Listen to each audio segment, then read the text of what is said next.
যে কোনো ফুটবল ভক্তের বিচারেই জয়ের যোগ্য দাবিদার প্যারিস সেন্ট জার্মান অর্থাৎ পিএসজি, কিন্তু ফরাসি লিগ ওয়ানের ক্লাবটি সেই জয় যেন ছিনিয়ে নিয়ে এসেছেন লিভারপুলের গোলরক্ষক অ্যালিসন বেকার। গতকাল বুধবার চ্যাম্পিয়ন্স লিগের শেষ ষোলোর প্রথম লেগ খেলতে পিএসজির মাঠে অতিথি হয়ে যায় লিভারপুল। স্বাগতিক দলের হাজার হাজার সমর্থকের সামনে যেন সত্যিকারের বাস পাখি রূপে নিজেকে প্রতিষ্ঠিত করার চেষ্টা করেন অ্যালিসন বেকার। লিভারপুলের ক্রসবারের দিকে বল আসতেই যেন ছো মারছেন তিনি, করে দিচ্ছেন লক্ষ্যভ্রষ্ট। ডি বক্সের ভিতর যেন এক দেয়াল তৈরি করে রেখেছিলেন অ্যালিসন, যে দেয়ালের সঙ্গে বাধাপ্রাপ্ত হয়ে অকাল মৃত্যু হয়েছে পিএসজি ফুটবলারদের সব প্রচেষ্টা।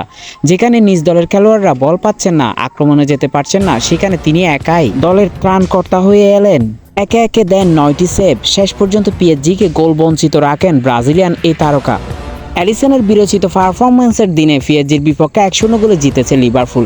87 মিনিটে লিভারপুলের জয়সূচক গোলটি করেন হার্ভিট ইলিয়ট। এদিকে দল গোল না পাওয়ায় অনেকটা হতাশ হয়ে লিভারপুলের কোচ লর্ড মোহাম্মদ সালাহকে তুলে নেন, ঠিক সেই জায়গায় নামান এলিয়টকে, অন্যদিকে নামান নুনেসকে।